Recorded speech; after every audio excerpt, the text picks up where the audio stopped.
I have watched the clock my whole life. Each tick feels like a heartbeat that isn't mine, a pulse echoing from somewhere beyond the skin of the world. When I was a child, a single summer day seemed eternal, each hour unfolding like a universe of color and scent.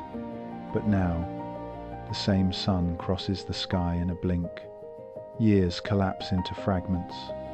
The future arrives before I've even finished naming the present. What changed? Did time begin to move faster, or did I begin to move differently through it? We say, time passes, but have you ever seen it pass?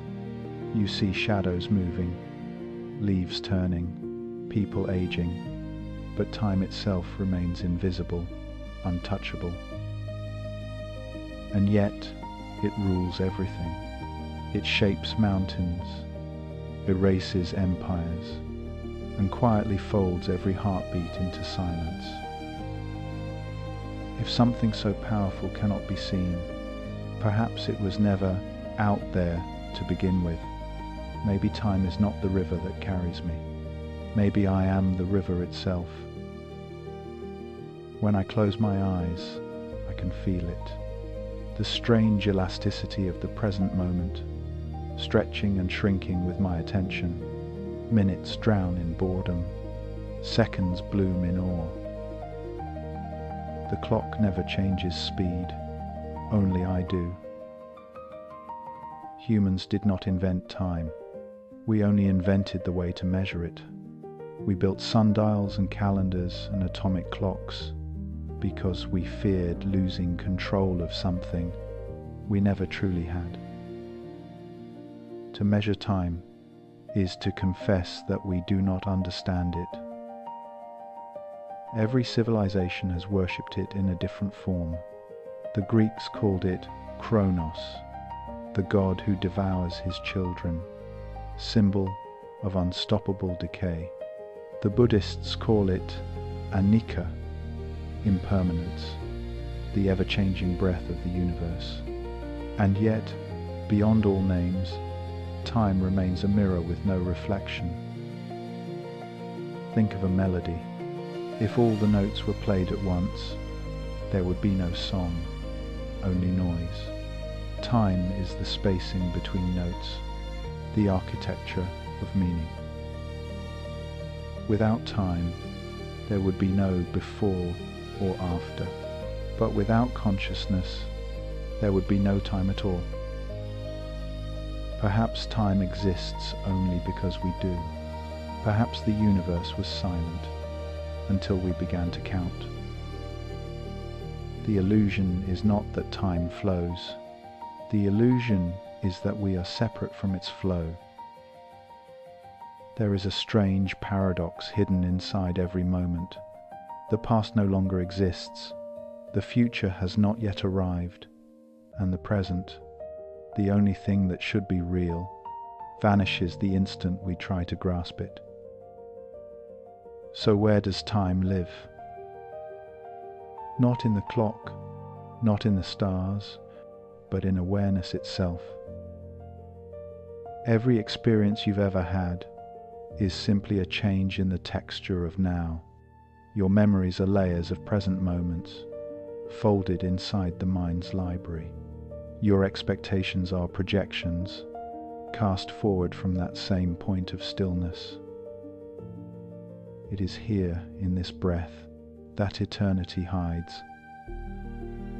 We keep searching for time, as if it were a road stretching behind and ahead of us, but the road was drawn inside our perception all along.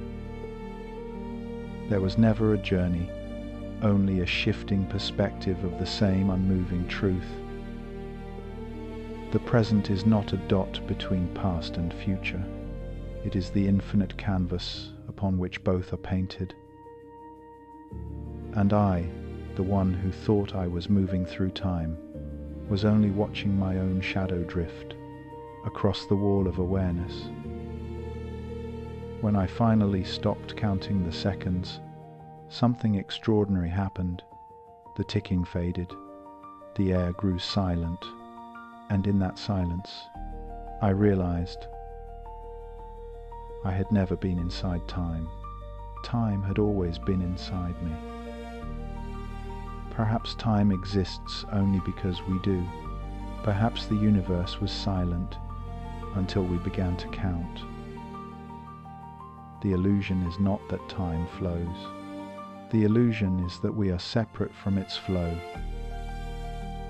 Imagine a universe where nothing moves, where every star, every atom, every breath you've ever taken already exists, frozen, complete, timeless.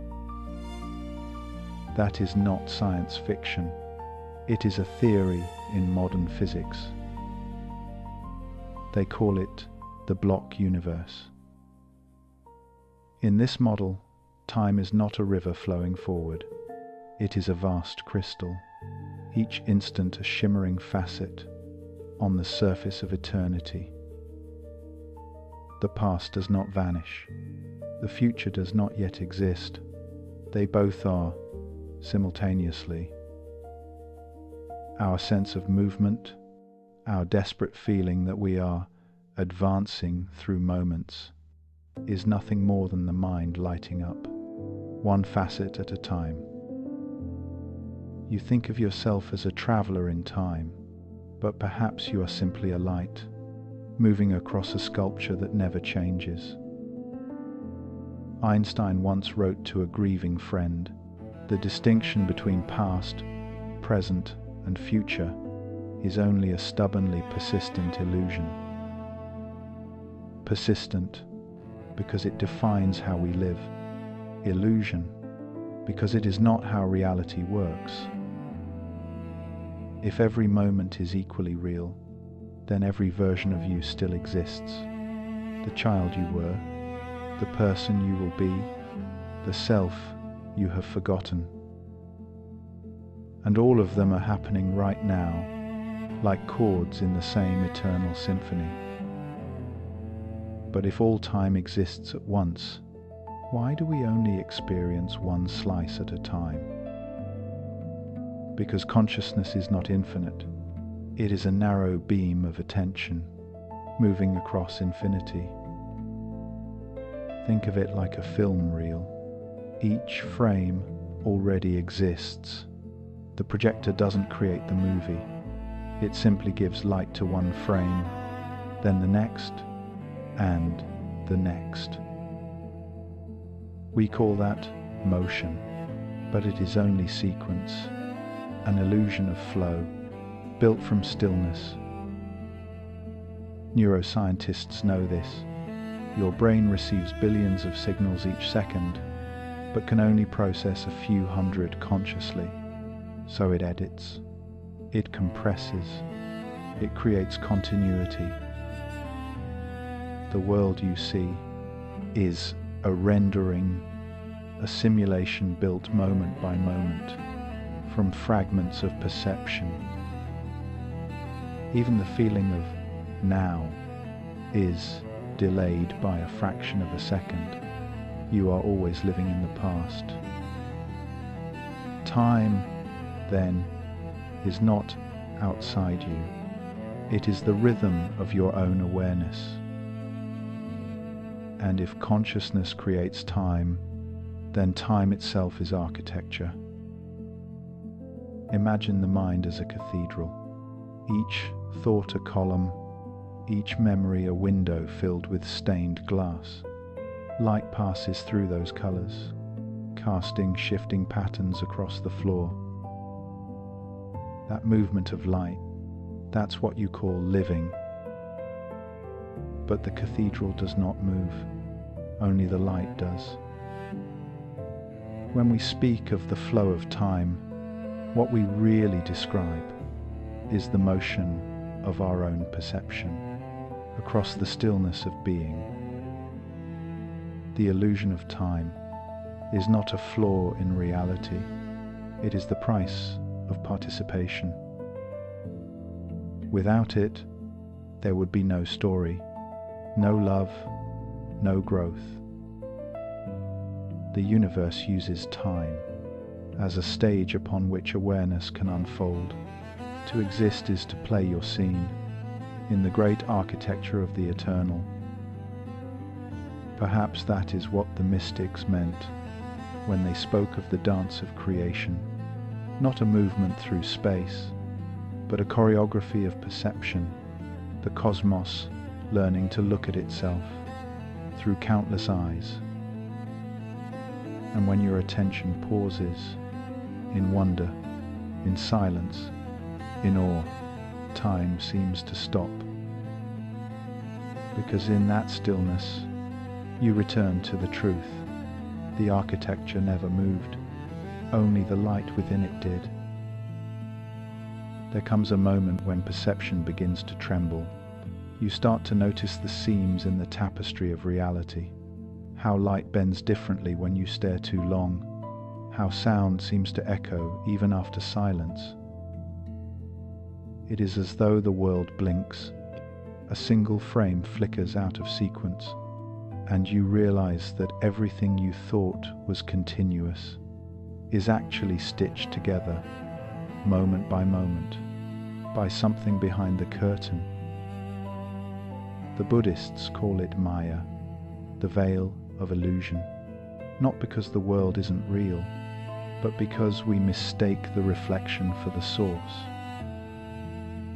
Our senses are translators, not witnesses. They take the vastness of the infinite and reduce it to something survivable. We do not see the world as it is. We see what we can endure. And yet, even within that limitation, we build meaning. We fall in love. We suffer. We create. Perception is not a prison. It is a dream that teaches, a divine hallucination, where truth hides in plain sight, waiting for us to remember how to look. Every culture has wrestled with impermanence. In Buddhism, impermanence is not tragedy, it is freedom. If nothing lasts, then nothing is truly lost. But to the human heart, that's hard to accept. We love as though things could stay. We grieve as though they ever belonged to us. You remember the first time you realized someone you loved would die. The air felt different that day, as if time had turned heavier. And yet, when the moment came, what you feared as the end was simply another transformation. The person you lost became memory, then dream, then silence. You began to understand that memory itself is proof that the past never leaves. If perception is a mirror, then death is when the mirror cracks, just enough for light to shine through. Perhaps that's why mystics smile in the face of loss. They know that what dies was never the essence, only the form. To perceive deeply is to watch the world dissolve and realize it was always dissolving beautifully. And then there's the question no one can escape. Who is the one seeing all this? Who witnesses the rise and fall of perception itself? You've seen your thoughts change, your beliefs evolve, to your body age, but something remains constant, a silent witness, the eye behind every image. The Hindus call it Atman, the Buddhists call it awareness, the mystics call it God. It is the point of stillness that never moves, even as galaxies spin and collapse. When perception falls, what remains is this awareness, clear, vast, untouched. You realize you were never the dream. You were the space in which the dream appeared. And when you stop identifying with the images, time slows, moments stretch, You begin to sense eternity, not as something you reach, but as something you have always been. To awaken is not to escape the illusion, it is to recognize it, to see it shimmer and love it anyway. Because even the illusion is sacred when seen through the eyes of truth. There is a moment in every seeker's life when knowledge is no longer enough. You've read the scriptures, you've traced the equations, you've spoken of awareness, and still something aches. Because truth cannot be understood, it can only be seen. So one day I stood before a mirror, not a mirror of glass, but the one made of silence, where the mind finally stops moving. At first I saw only the familiar face, the lines time had drawn, the tired eyes of a traveller of thought. But as I kept looking, something changed. The reflection began to breathe on its own. Its gaze deepened, as if the other side had been waiting all along. It was not me looking back. It was the universe, curious about its own reflection. I asked silently, "Who are you?" And it smiled, not with lips, but with recognition. The mirror whispered, "I am everything you call the past. I am every version of you, still existing in the architecture of time. You are not one being, but a constellation of moments, remembering itself." I had studied philosophy for decades, but that one silence taught me more than 1,000 words.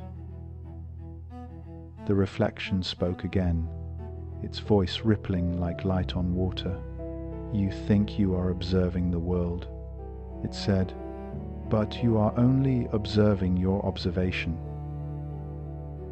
That truth hit like thunder, the realization that everything I see is filtered through the memory of having seen. We live inside our interpretations, not inside reality.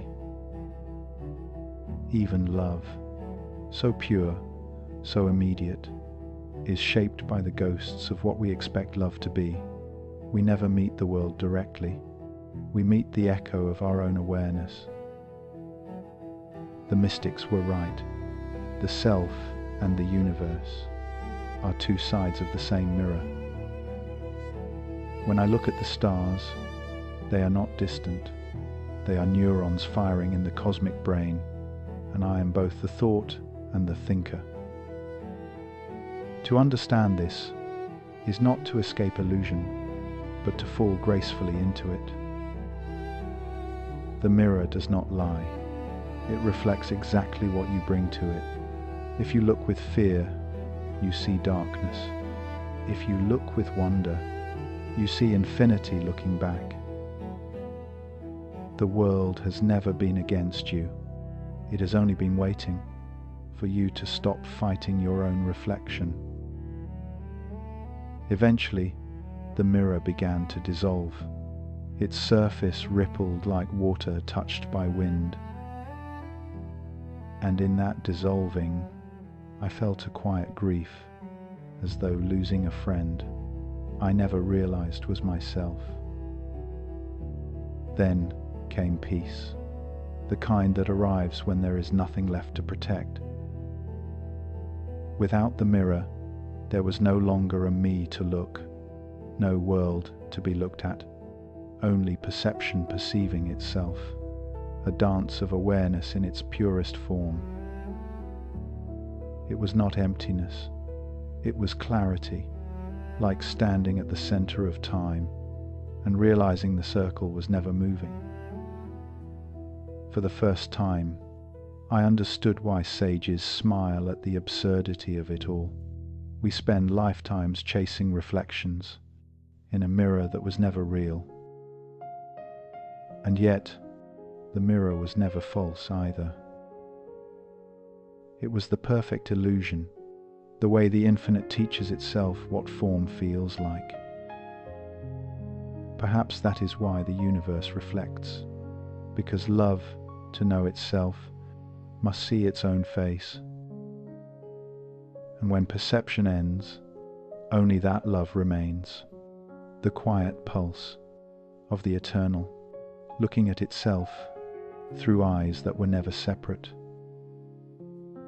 Reality has begun to flicker. You notice it first in small ways. A word you swear you've heard before, a face that seems slightly misplaced, a moment that feels recycled. You tell yourself it's déjà vu, but what if déjà vu is simply the system lagging? What if reality is not continuous, but rendered frame by frame, each moment recalculated by consciousness?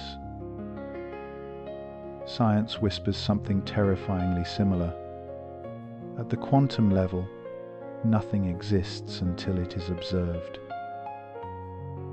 A particle, left alone, is not here or there, not up or down. It is everywhere and nowhere. Only when observed does it collapse into one state, like a thought deciding to become a thing. So perhaps existence is not fixed. Perhaps it is a film being projected by the act of awareness itself. Every measurement, every glance is a negotiation between mind and matter. The universe asks, "What do you want me to be?" And reality answers accordingly. If that is true, then we are not just participants in reality, we are its architects. And when perception falters, the structure trembles. The cracks you see in the mirror are not flaws in the glass. They are glimpses of the infinite beneath the illusion of solidity. They told us that cause precedes effect, that time is linear, that events march forward like soldiers obeying gravity. But quantum mechanics disagrees. In certain experiments, a choice made in the present can determine the state of a particle in the past. The universe, it seems, does not care about human chronology. It obeys something else, a logic outside of sequence. This is where philosophy and physics shake hands. The mystic says, everything is one. The physicist says, everything is entangled. Two languages, same truth. What you think changes what you see. What you observe reshapes what is. The observer and the observed are not separate. They are two sides of the same event, the universe watching itself unfold. If this sounds impossible, consider your dreams. In dreams, you are both creator and character. You build a world, fill it with meaning, and then forget you built it, so that discovery can exist. Waking life might not be so different. The fracture of reality is not the end of truth. It is the beginning of awareness. That truth has never been singular. There are infinite versions of now, overlapping like waves. You only experience the one you are tuned to. When the illusion of solidity breaks, the self begins to dissolve with it. If everything you touch is a probability cloud, then what are you made of? Not matter, but pattern, not permanence, but process. The self is not a stone in the river of time. It is the current itself. We are loops of awareness, revisiting ourselves through countless possibilities, each life, each moment, a slightly different resonance in the same chord. To see this clearly is both terrifying and liberating. Terrifying because there is no center to hold on to. Liberating because you realize you were never confined. Reality fractures, not to destroy, but to reveal. It breaks the walls between observer and observed, between cause and effect, between death and birth. What we call chaos is simply too much truth, arriving all at once. When the noise settles, you begin to see the pattern, a design vast and intimate, written in silence. And then the voice returns, the same one that spoke from the mirror. You are not losing reality. You are remembering it. After the fracture, there is quiet. Not the silence of absence, but the silence that hums beneath all sound, the background tone of existence itself. Everything that once felt solid now seems transparent. The walls between inner and outer have melted. I walk through the ruins of certainty, and yet nothing feels destroyed. It feels open. This is the strange peace after collapse, when you stop trying to hold reality together and let it hold you instead. The self I once defended so fiercely now feels like an old costume that no longer fits. I still think, I still move, but the I behind those movements is softer, lighter, as if awareness has learned to breathe without a body. Every sound carries meaning.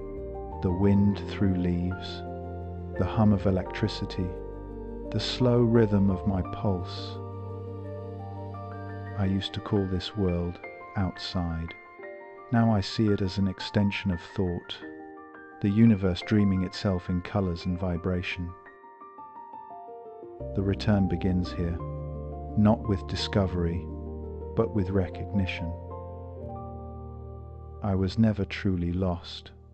I had simply forgotten that the path was always within me. I sit by the window and watch the light shift across the floor. No story, no goal, just light moving through space.